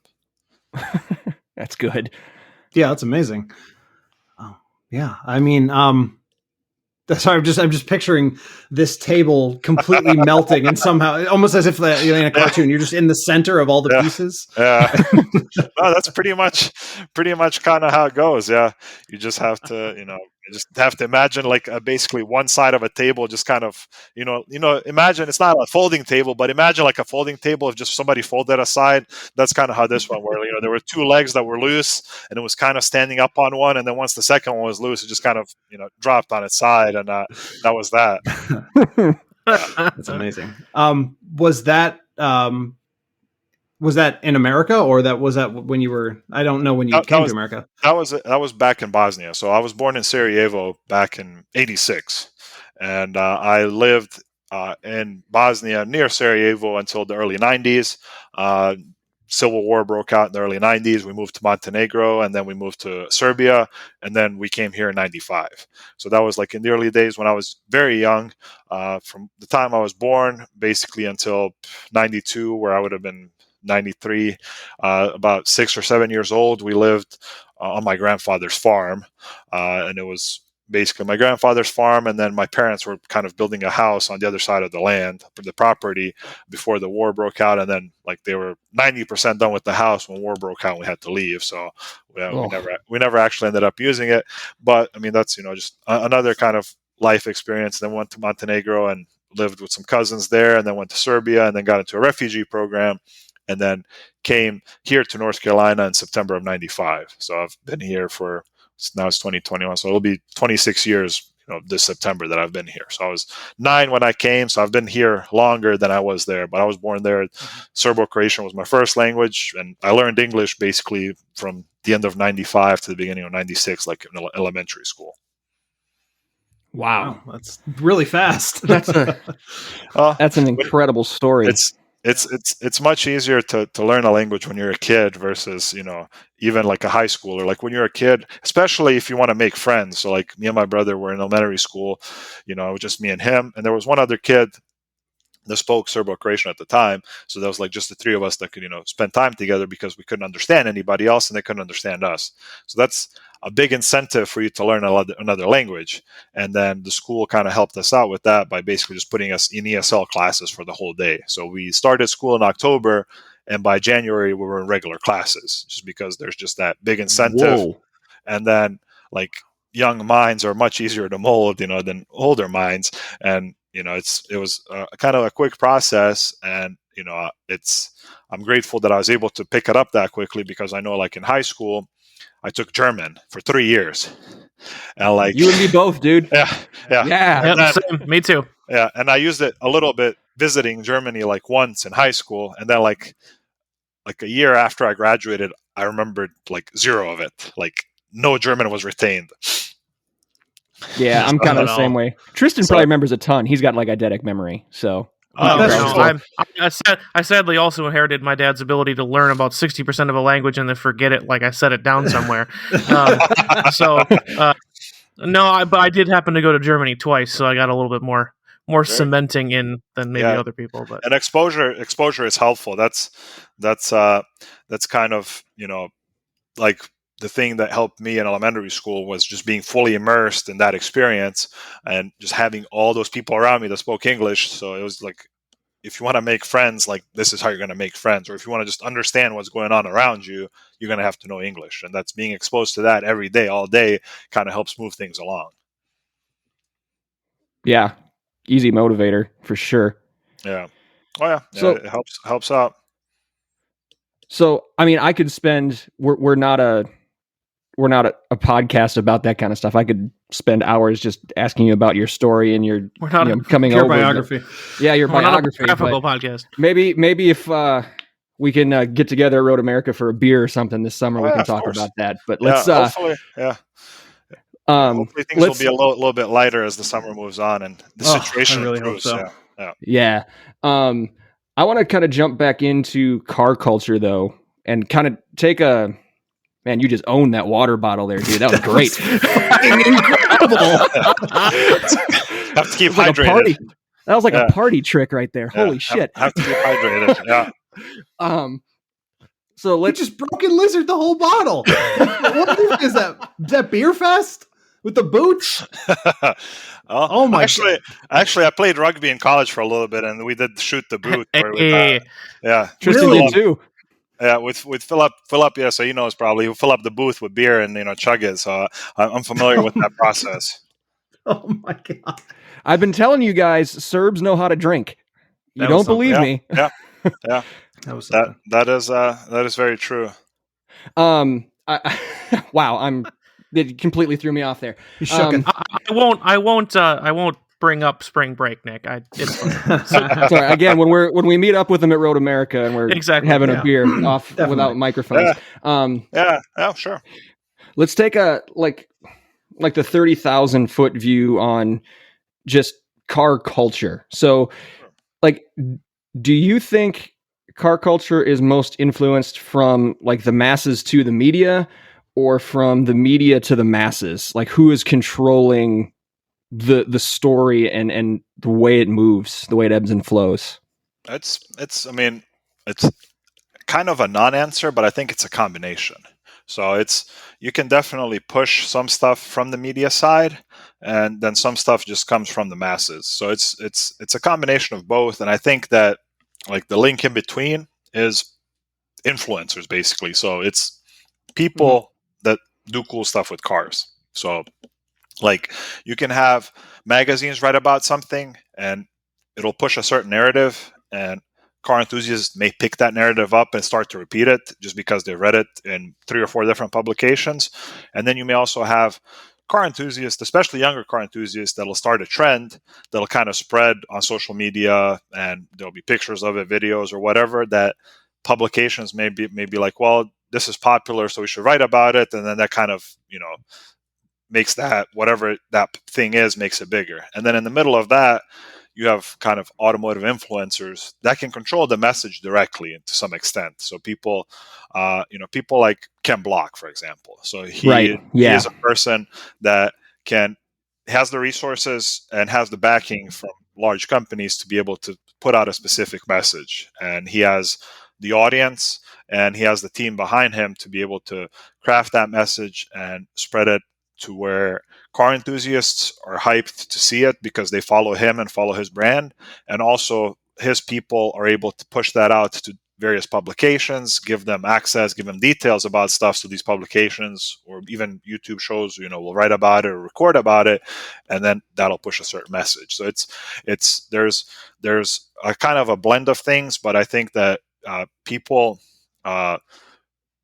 car enthusiasts themselves have a lot of control if there's a mass pushing a certain thing, and then kind of the publications have a bit, and then the influencers that are in the middle of that, I think, have maybe the most power in some cases, depending on what message they're pushing, because they can kind of reach both sides. It's a really interesting take. Yeah, I think I get really interested in the actual like mechanics of car culture, not a pun. Specifically through the angle of memes, simply because like internet generation, I think the concept of like the Darwinian concept of competing ideas and the ones that are the most attractive live the longest. But there's something that really frustrates me about car culture. And I'm sure you've seen it, although you've probably muted my Twitter account at this point because I just say so much shit. Notice how he didn't say no. He just kind of let that one slide through. See, I didn't want to interrupt the flow of content. So my policy on that is like I try to interact with everybody that interacts with me, and like the only people I really mute are people that just kind of either harass other followers or harass people I interact with, and that's very rare. Outside of that, like I don't mute people. I may not get to somebody's comment right away, but I'll try to interact with it to some extent if I can, if I get a chance to read it by either liking it or even if it's not a direct reply. But it's very, very rare that I mute people, and then like mutes and blocks are really reserved for people that attack somebody, whether it's my followers or people I follow. So that's very rare that somebody gets muted. And most of the time, even if I don't get to respond to something, it's usually just because there's so much going on. And if there's a topic that's really interesting, or a hot take or something where a lot of people are responding, it's a lot of times, it takes a while for me to catch up, especially if I'm, reading from a phone. So it's very, very that was rare. That was not a complaint about how you interact. That was just a joke. That's just my general policy. It's very rare to even mute people, just because I like to keep communication open, because I think it's what helps me communicate with people and helps me grow my audience. Is a lot of people, once they get to a certain point, they're like, well, I'll communicate with these few people here, and that's just not it. Like I like to see different viewpoints and communicate with different people. Yeah, that's interesting. Memes. I was talking about memes. That one of the things that annoys me most about car culture is like the things that get held onto that kind of depart entirely from meaning or real life. So like the Alfa Romeo thing always bothers me. Top Gear said Alfa Romeo was great 25 years ago at this point. And though we never had them in America, we held on to that idea dogmatically until they came here and were bad. But it's just like that kind of stuff annoys me. Or like, oh, why would you buy it? You can't like cars and drive a Camry. Like that stuff, it bothers me. And this podcast is as guilty as anyone else of saying all this stuff. Yep. But how do we stop as a journalist? How can we stop? How can we get rid of the old memes and find some fresh ones? It's tough, and I know exactly what you're saying. There's a lot of things that have just been repeated so many times, and that's kind of where that influence comes in. Is if a publication repeats something and another publication repeats it, it kind of becomes fact or becomes part of the culture if enough people repeat it, and it's hard to kind of counteract that. And you kind of just have to do it, a piece at a time, basically. That's like going back to racing and even stock cars. That's like the big thing is like, oh, people that aren't familiar with NASCAR, or even people that are familiar with NASCAR, like, oh, this is just a bunch of hicks going in a circle. The cars don't look like anything like the street cars, blah, blah, blah. And then that's like my thing, and doing technical deep dives into this type of stuff is to show, hey, these guys here that work for, cup teams engineering their bodies, they get headhunted by SpaceX. So like this is the level of people that are working on these cars. Like there's rocket companies that are trying to pay them double what the cup teams are paying, so they'll come work on their rockets instead of working on NASCAR cup cars. And that's kind of part of the message like that I try to get across. And even like the thing about oh, these are just chassis with stuff that doesn't look like the street car, just has a sticker. No, like that's like, if I get whenever I have an opportunity to show these bodies, is like NASCAR has specific rules about how close dimensionally the stock cars have to be to the actual cars on the street. And if you take a Camry from the street and a Camry cup car and put front end side by side, like they'll click together basically. Like it's things like that. Is people repeat these things, and I try to kind of counteract when I know that they're not true, or that they're maybe partially true, but not the message isn't what exactly is the truth of what the reality is. But I feel like takes a lot. I feel like, though, like if you tune into a NASCAR broadcast on NBC, not as bad, but like the Fox they almost go against what you're trying to accomplish. So like if you listen to how they present a race, like they're leaning into those memes a lot of the time, like from Darrell Waltrip in the booth now to this transition to Clint Boyer. I love his enthusiasm, but he doesn't really provide anything concrete. It's just all, yeah, woo, boy, that was great, and this and that. And it's just like, so all the stuff that you're working on to try to dispel these myths, like the biggest media partner that reaches the widest audience that's your headwind there, right? Like that's kind of what you're fighting against. And that's unfortunate. And they do have some people that try to get into that, but their kind of production goal has always seemed to be to try to grab those casual fans. Mm-hmm. And at a certain point, you have to try to find a balance of not just trying to grab those casual fans by dumbing things down as much as possible, but taking your broadcast and say, we're going to spend 20% of the broadcast with some very basic things for the casual fans. We'll spend 40% of the broadcast on some statistical stuff that, sports fans in general like. If a football fan is coming, they'll like the statistical stuff. And then we'll spend another 20% on some of the technical pieces that some of the long-term fans want to know why it's happening. And I think Formula One does a really good job at that, where they show that they, respect their long-term audience. And I think that just sports, motorsports media in the US, there's bits and pieces of it that do that very well. But I think in general, we have a long way to go to get to that point where we can kind of have, enough to bring the new fans on, some of the statistical stuff for general sports fans, and then some of the technical stuff for people that really nerd out on that type of stuff. And that, fortunately or unfortunately, depending on how you look at it, has helped me kind of gain ground with racing fans, because there wasn't anybody that was really covering the technical pieces. Whenever there's something on a broadcast that people don't understand, they'll tweet at me and be like, hey, they said this on the broadcast, but didn't elaborate any further. Can you relate this to something that we know, so we know what's going on? And then that's kind of how I've been able to get an audience on the NASCAR side, and even on the IMSA side, where I typically don't write about IMSA because I work in the series. I'll write some kind of general high level stuff. So like at the beginning of the year, I just wrote kind of an explainer of these are all the classes.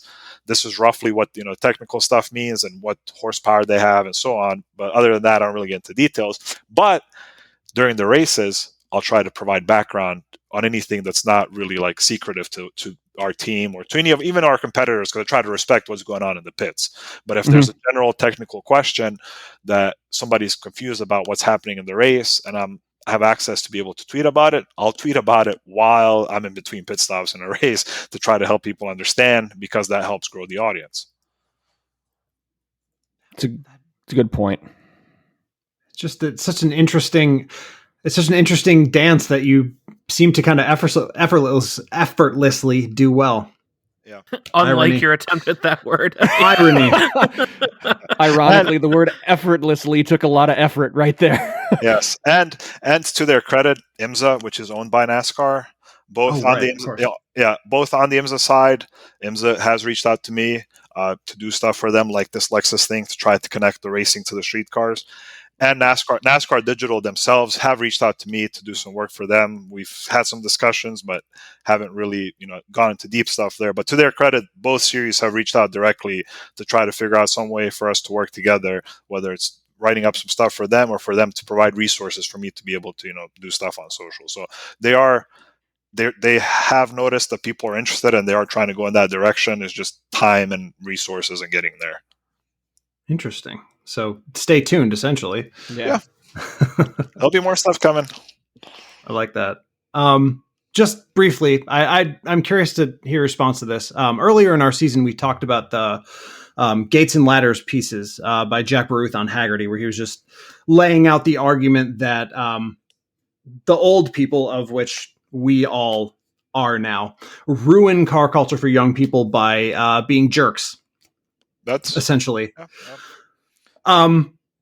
Do you think that's still true? Do you think that's impacting not just general interest in cars, but interest in racing? Do you struggle to reach a younger audience? Essentially, there is something to that, and I agree with that. That there's a lot of gatekeeping in car culture and even in racing in general. There's a lot of groups that are like, well, if you want to be part of our group, you have to be serious about this, have this type of suspension, blah, blah, blah.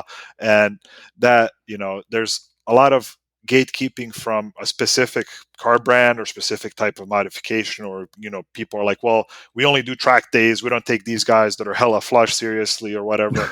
And, stuff like that, where there's little groups that people try to, not understand each other. And then even beyond that, there's gatekeeping from a gender perspective. That's like also a big deal, where women have a hard time in car culture and in racing in general, where for me, if I show up as a 6'2" dude in whatever car, people are going to listen to me because I'm just because I'm tall and have a deep voice, where a woman can show up that has way more knowledge than me or has way more experience or anything else, and they'll try to qualify her for any type of event by asking a bunch of questions or, whatever, to see why, she deserves to be there. And that's the thing, is that nobody deserves to be at any type of car event or any race more than any other person. Even if one person has more or less knowledge than the other, if you like something, you should be able to enjoy it. And that's kind of always been my thing, is like, I have this technical experience, but I don't expect other people to have technical experience to enjoy it. Like, whether you enjoy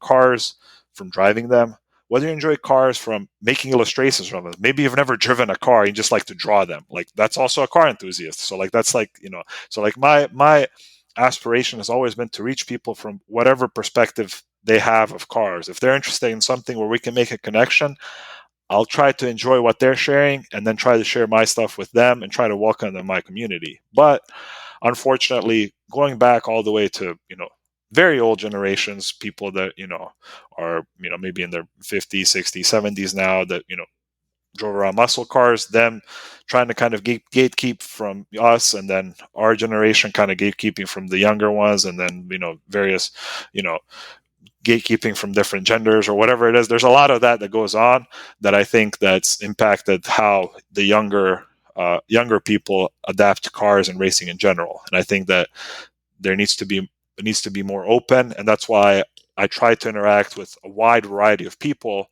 online and what I do. And in general, I try to promote people that are different than myself. So whatever that's related to, there's a whole lot of people that look like me and talk like me in car culture and in racing.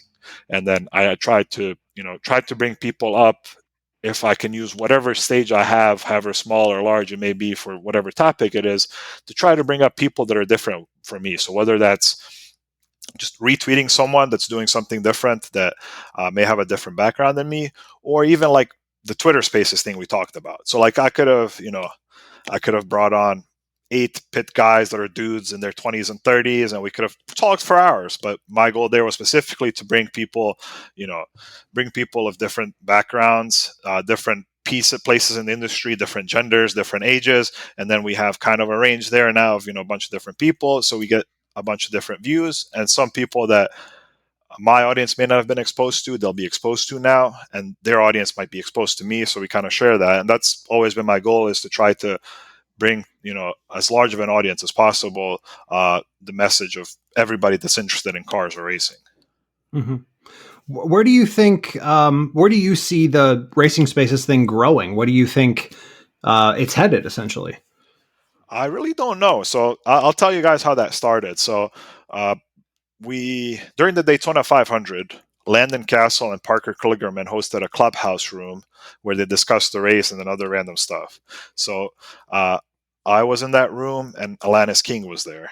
And we went up on the stage with them, discussed the race a little bit, went in and out. And we're like, this is kind of cool. Like, because we were there, and there's like, a handful of people listening and a few fans that dropped in to ask some questions. Or like, this is kind of interesting. And I was like, I like Clubhouse. At the time, I was looking, I like Clubhouse, but I was like, I have to bring this whole audience to this different platform. I don't think that there's going to be a lot of buy-in.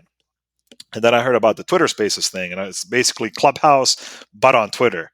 So we can, have our usual audience, and they can just log into this room. So I tweeted about it. I was like, this looks interesting. I want to try this out when, it launches. And then the Twitter Spaces people actually reached out, and they're like, well, you want to go to the beta, blah, blah, blah. So like, cool. so I was like, all right. So then I know a friend of mine that's also in the Twitter Spaces room, Rebecca.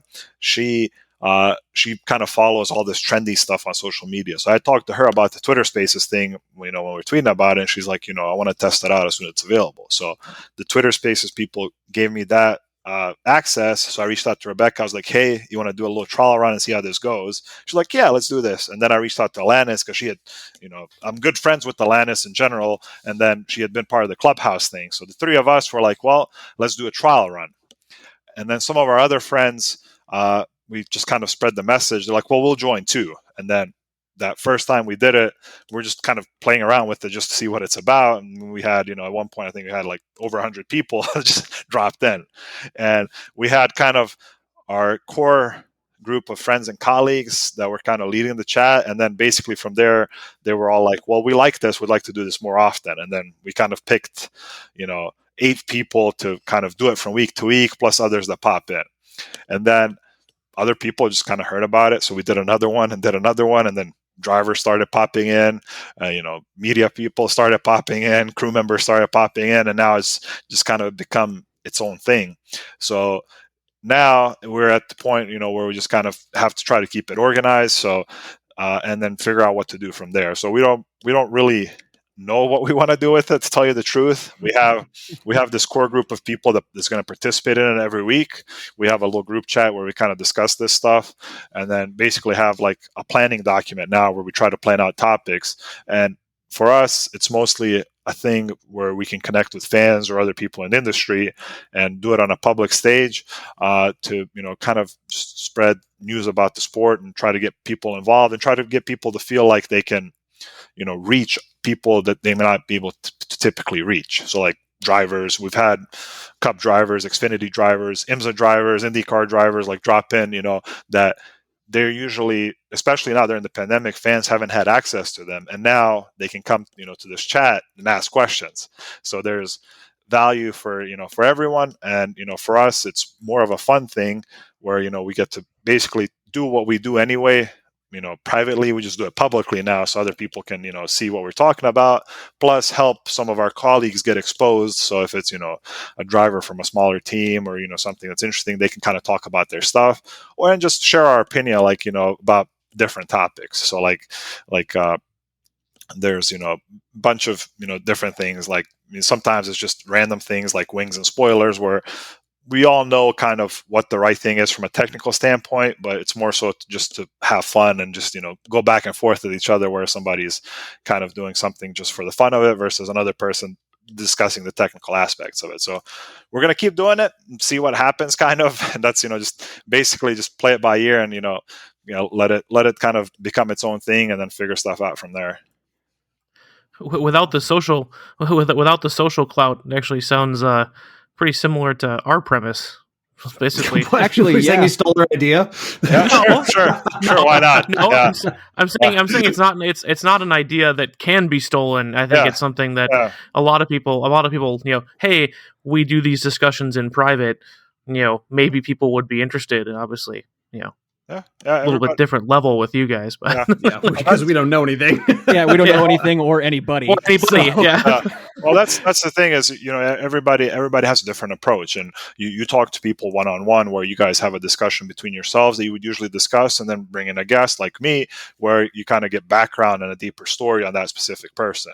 And for us, like, our thing is with Spaces is it's a non-permanent thing. It's the way we look at it is like we're sitting at dinner, and people get to drop in and sit with us at the table for a little bit and just hang out, and then somebody else slides in, drops in and drops out. So it's not intended to be a deep dive. It's intended to be, you want to drop in for 5 minutes, you want to drop in for 10 minutes, and talk to one of us or talk to one of the drivers or crew people that shows up. That's kind of, just a very, very unorganized, but kind of, fun kind of conversation deal versus a very deep, detailed podcast about a specific person or a group.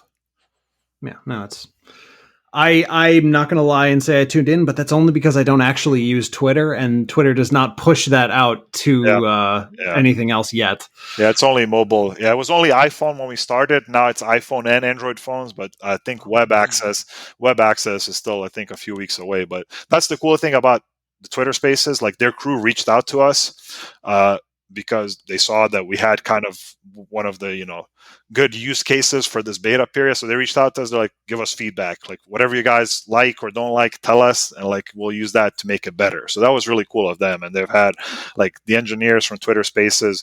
We've had 3 or 4 of them reach out. Some of them have actually joined our space to listen and see how we interact with it. And at one point, even the chief design officer for Twitter, which Spaces is kind of under his purview, he joined one of the talks and just kind of chilling there. We're like, what do we do now? Nobody say anything bad. Like, what do we do? Like, we need to have like a really serious topic. So we like look like smart, not just, talking about like, we were talking about hot dogs or something like completely random. And, this guy's in here like, all right, well, I guess, he'll know we like what kind of hot dogs we like now. But I mean, that's kind of the cool thing is, it's grown into its own thing. And that's with racing. Most people that participate in racing are, very extroverted and outgoing. So we all like to talk. So it's not very hard to bring a group of people together that like to talk. So it's, that's kind of the thing here is a very natural growth where we had like 2 or 3 people, me, Rebecca, and Alanis, that kind of started this thing. And then the rest of our crew just kind of joined in, where most of us knew each other or friends or colleagues. And then we just kind of got our primary group going, and it grew from there.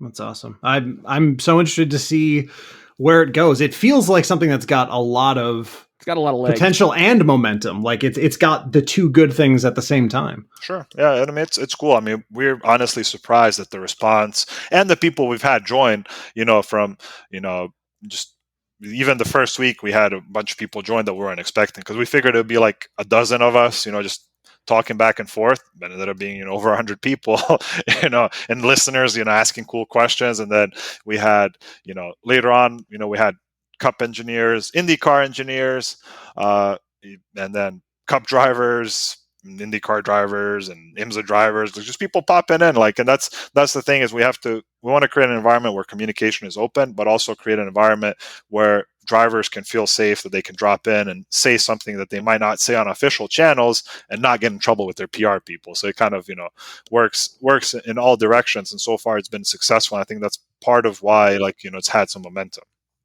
That's awesome. I almost see it as, Bozi, I'm assuming you're familiar with this show. It almost sounds to me like a 2.0 version of like Wind Tunnel with Dave Despain. Yeah. Wind Tunnel was one of my favorite shows, when I was younger, and I would love to see something like that again. And it's make it happen. Wind Tunnel with Bozi Tatarevic. There you go. Yeah, well, I've had discussions about certain ideas, whether it's for me like working on it, hosting it, or even for writing it. And there's like all kinds of projects that are floating around kind of either in the back of my head or just in discussions with different colleagues all the time. And something like that would be cool to see. It's just, it takes a lot of time, and managing all these gigs and kind of trying to put it together is it's a big deal usually from, funding and resources and stuff like that. But I would definitely love to see something like that, whether I participate in it or not. So hopefully one day we'll have something like that back again. Yeah, that's awesome.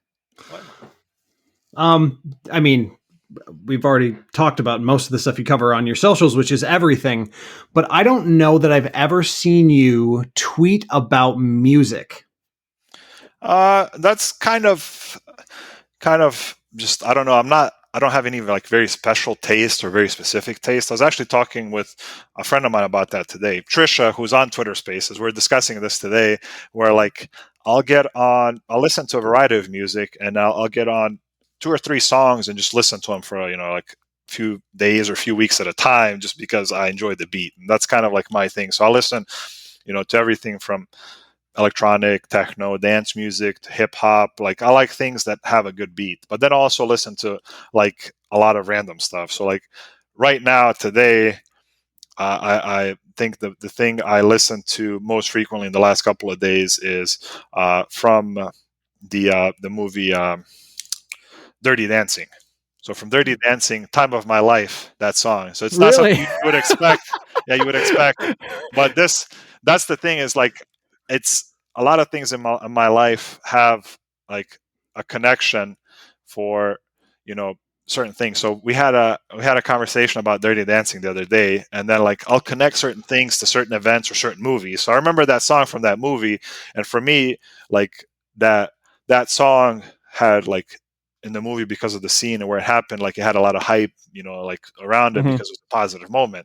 And I was like, I haven't listened to that song in a while, so let me play it. So I played it the other day. I was like, I want to listen to this for a few days now. So like even like the other night, like in the gym, like I was listening to Time of My Life, like get hyped up to to lift weights, and that's just because it's connected to a positive moment in that movie. And even though it might not be like a hard hype song, for me, it provides like an optimistic, like environment, so I can listen to that. So like that's like the furthest example, but like I'll listen to basically anything. So from stuff from back home, from folk music back home to hip hop music back home to like electronica and dance and hip hop and rap here. Like that's kind of some rock occasionally, like a little bit of country here and there. So like I don't have any like real like very specific taste, but like if you like pull up my Spotify, you'd just be like, what is going on here? I feel that deeply and in my core. Yeah, because I get the same comments, especially from you, Andrew. Well, yeah, I mean, but that's only because I send you YouTube videos to make you angry, and you send me songs to ruin my day. So it's a very healthy dynamic. Sounds great. Yeah, it sounds very, very healthy. That's good. I'm happy for you guys. Tristan, I think don't you have an album of national anthems from around the world? Nice. Yeah. Very cool.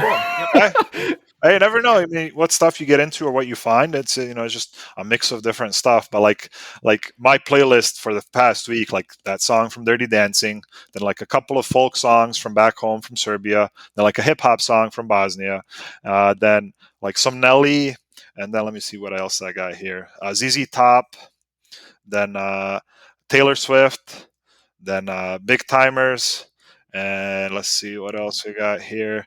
Lily Pons, which came from TikTok. Then no. Yeah. So like it's all kinds of random stuff. Like you never know. Like that's what I'm saying. Is like there's eclectic much. Yeah, there's nothing like very specific. Then Machine Gun Kelly, then another Taylor Swift, then the Baby. So it's like just a mix of all kinds of random stuff. Basically, whatever I run into that I like, or hear from somebody, or hear wherever, it's a go. And then I'll try it. If I like it once, I'll listen to it for a few weeks, and then put something else in the rotation. But Spotify has a collection of Bosnian folk songs? Oh yeah. Yeah, you can find all kinds of stuff on Spotify. You can find a lot, whether it's folk music or Bosnian or Serbian rock music or hip hop. Like it's very interesting, like what you can find on there. I've encountered random, more recent stuff. It's just I suppose they're probably more recent recordings of folk songs. Yeah. It's like stuff from the oldest stuff I listen to is from like the late 90s. So it's mostly recent-ish stuff. Gotcha. That's cool though. Oh yeah. Well, I mean, I've already gone like 90 minutes, so I think we all could just spend the rest of this week just having you on. Sure. But I mean, I don't think we can take up any more of your time in good conscience. I mean, so although everyone listening to this will already know, where can people find you? Where can they follow you? Who do you need to thank? So people can find me at Bozi Tatarevic and pretty much all platforms. So Twitter, Instagram, TikTok, and I'm sure there's other places. But yeah, if you search for Bozi and race car, like just Google it, even if you don't know how to type it in, like it'll probably lead you to me somewhere. And then like if you don't, just look for the Lexus race car, or look for parts diagrams online, and eventually you'll end up with me. But that's kind of how you can find me. And feel free, wherever you find me on social, say hi, whoever is listening that may not know me from before. And that's kind of my little spiel. Wow. Maybe anyone else got this was completely, he just came in and laid out the entire roadmap for success in auto media. If no one caught that, I'm just going to highlight that. Well, it is recorded, so we can come back and revisit it, Andrew, if we want to take notes. So, but I feel like that's full dissection. That's just what happened, I think. Yep, absolutely. That's a good point, and that's what I try to say to people. So I would say, I don't know, maybe half a dozen times per month, I'll get people to reach out, say, I want to write about cars, or I want to work on race cars. And my thing is always to start to say that everybody that I know in racing especially, but even in writing, has taken an atypical route to where they are. So there's no two people that have taken the same route to where they are. And that's my thing is basically always tell people is, ask questions of the people that are already there, and then just go spend time, which I know is hard right now with the pandemic, but once we get out of the pandemic, go spend time with those people, whether it's spectating a race or going to a car event where there's a car meet with riders or whatever. Just talk to them and network. Like that's literally 90% of where I've gotten is just showing up and talking too much, and then listen to what they say and then talk too much. And that's literally like where I've gotten. But that's the thing is there's no specific roadmap, but as long as you listen to, what other people do, kind of try to figure out where the niches are that people need, and just network and meet people, you can have success in, many of these fields. Wow. Fantastic. Nick, we'll leave that to you. What's that? Nick, we'll leave that to you. Yeah, I'm on it, boys. Your spotter career is around the corner. Yeah, I'm on it. We'll be number one podcast on Apple before you know it. Nick Rogatich, the boy who talked to everyone. To everyone all the time. That is true. That's the best way to approach it. Oh man.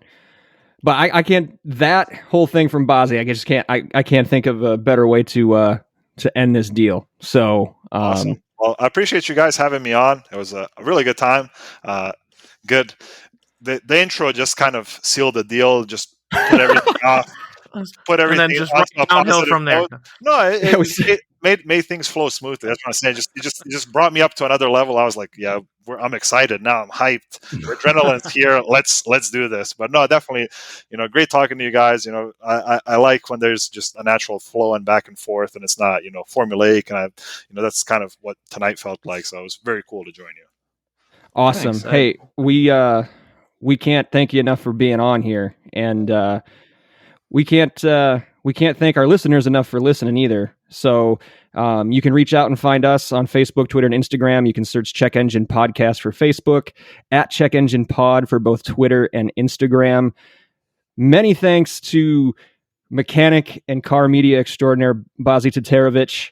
And obviously, again, thank you, listeners, for your continued support. We love hearing from you. We love recording this for you, and we cannot wait to speak to you again. Until then, take care.